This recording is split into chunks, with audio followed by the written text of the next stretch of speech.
killing it at all of these things. When am I ever going to use this as a lawyer? Jen, when you have powers like this, it's like putting a target on your back and the backs of all the people you care about. Oh, cool. Yet another way my life is ruined. Thanks, Bruce. All right. All I've been doing is showing you the downsides of being a Hulk, but there are a few upsides. Our bodies metabolize alcohol at an incredibly fast rate, which means that we can drink so much and not get drunk.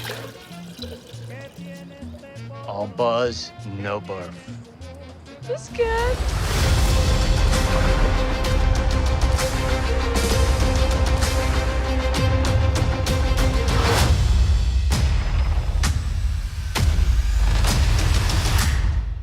Welcome back, everyone. This will be my new She Hulk trailer video, Daredevil, and World War Hulk. I know a lot of people have been asking if they're ever going to do World War Hulk story in the Marvel movies or Marvel Disney Plus series. Don't worry, I'll explain what's going on. Because it does seem like this is the beginning of them setting up a really big arc for the Hulk family just in general, just because they're doing so many more Hulk characters in the MCU.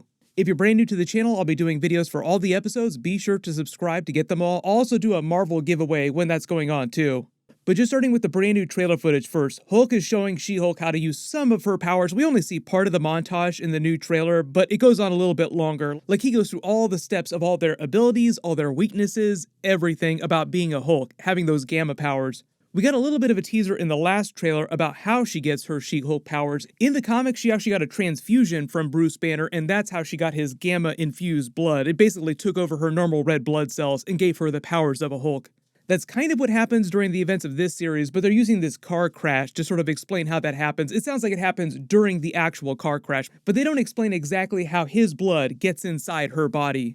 It just sounds like they have like a really nasty car wreck. You also see his arm in the sling too, so they will explain how his arm healed, because in all this other footage, his arm looks totally fine. He teaches her about their healing factor, pushing her off the cliff just to show her that nothing bad will happen to her, like you'll eat this like it's no big deal. They also kind of use this to show you the tone of the series when she literally flips him off as she's flying off the cliff. Then they just make the joke about them not being able to get drunk anymore. And I think they made the same joke during Captain America the First Avenger when he got his super soldier powers. They did say that there are going to be a lot of comic book references in the series with all the cameo scenes, obviously. References to other characters like Daredevil, Abomination, Wong. That's really just the beginning. They said they also have references to the 1970s Incredible Hulk series, like during this scene here where they make the ad for her law firm. Mr. McGee, don't make me angry. You wouldn't like me when I'm angry. Don't make me angry. You wouldn't like me when I'm angry. Like, the joke there is that they're making an ad for her law firm, but they're making it in the style of the 1970s TV ad. He's also dressed exactly like the David Banner character, whose name they changed because originally he was supposed to be Bruce Banner. Like, that's who the character is, even though they changed his name for the TV series. Even going so far as to use some of his dialogue. You wouldn't like me when I'm angry. Speaking of which, there was even a joke that we spotted to the Hawkeye series in the Tracksuit Bros, because when she's scrolling her phone, like, she becomes super popular on social media and all those dating apps. All the people on the dating scene in the MCU really loves them some She-Hulk. Really love the idea of that death by snoo-snoo. When you're scrolling past some of the names in her chat, you actually see Tracksuit Bros here. So some of the Tracksuit Bros are like huge fans of She-Hulk now.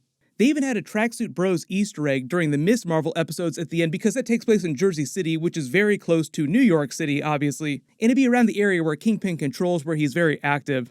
Don't worry, I'll talk about Kingpin, all the Daredevil stuff in a second.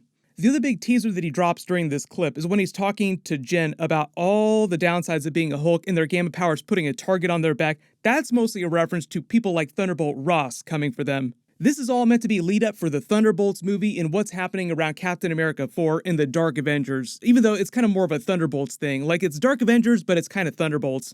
Same basic concept, them putting together a really dark version of the Avengers, like a dark team that the government, that the military are able to control, all through Val's character. The actor William Hurt did pass away. It was very sad, so obviously they're going to have to swerve a little bit on what they do with Thunderbolt Ross in the movies. They might use his name to inspire the creation of the Thunderbolts, because they were kind of setting up the concept that he was pulling the strings for Val. Like, she had a contact inside the US military that was sanctioning everything that she was doing, even though it was super shady. Putting together this team of anti-heroes, like she told US Agent, like, what's something that's kind of gray area that we can't call the Avengers for?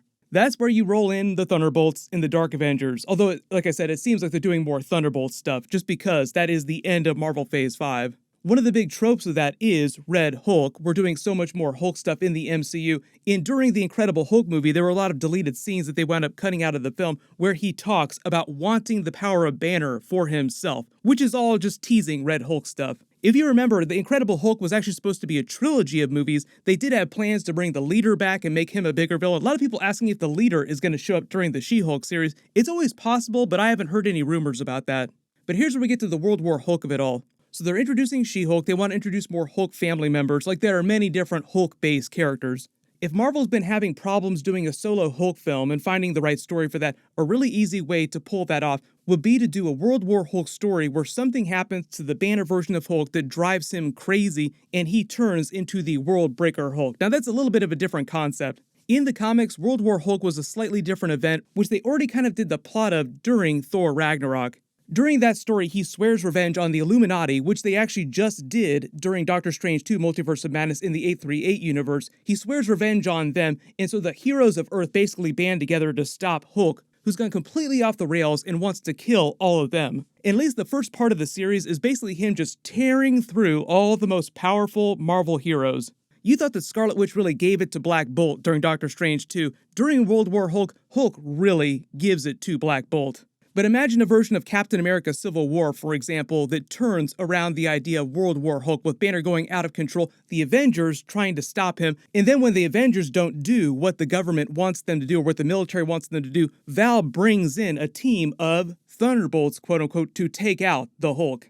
They didn't say who the villain of the Thunderbolts movie is going to be. A lot of people actually think that it's going to be the leader because they might just go with a more despicable villain. But I do think that it'd actually be pretty cool for them to do a World War Hulk story through Captain America 4 in the Thunderbolts movie. They might wind up doing multiple seasons of the She Hulk series. We'll see about that. I think it just depends on how many seasons of She Hulk they want to do. It sounds like right now the Banner version of Hulk is going to be part of at least the first part of the She Hulk series. He might show up at the end too. But I think during the course of the series, we will see something happen to him in the background that will tease the future of his story in the MCU.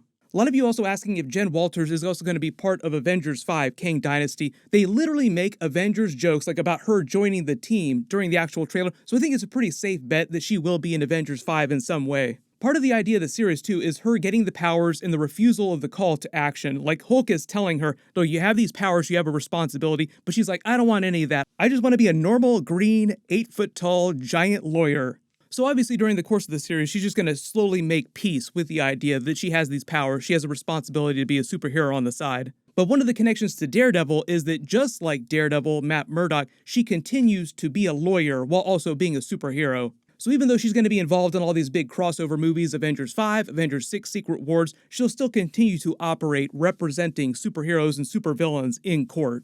Like we've been talking about the Daredevil Born Again series, which is going to be dropping pretty soon actually, like they'll start filming it pretty soon. It'll be 18 episodes total. They'll be bringing back a bunch of the Marvel and Netflix characters for that, like Jessica Jones. We'll probably see Luke Cage show up at some point. The Punisher will also probably come back at some point during that. And even though he'll be involved in Avengers 5 and Avengers 6, like these really big, really crazy things, it's mostly meant to be a ground level series. He'll continue to operate as lawyer Matt Murdock during the day.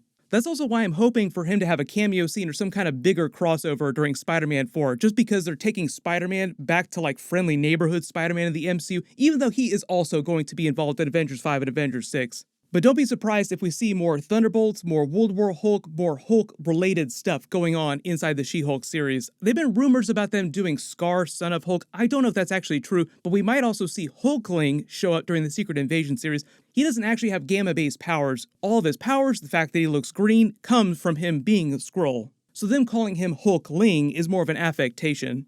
And because we did just find out about the Daredevil Born Again series, I will do more videos about that as we get more Easter eggs and teasers. We're going to see Daredevil obviously show up during the She Hulk episodes. I think he's going to be in a couple episodes. Then he's going to be in the Echo series with Kingpin next year. And then he'll be in the Daredevil Born Again series. That'll take place after the Echo series. While you wait for everything, everyone click here for my brand new Guardians of the Galaxy 3 trailer video with the first look at Adam Warlock. And click here for my brand new She Hulk trailer and Ghost Rider Easter eggs. Thank you so much for watching, everyone stay safe, and I'll see you guys in the next one.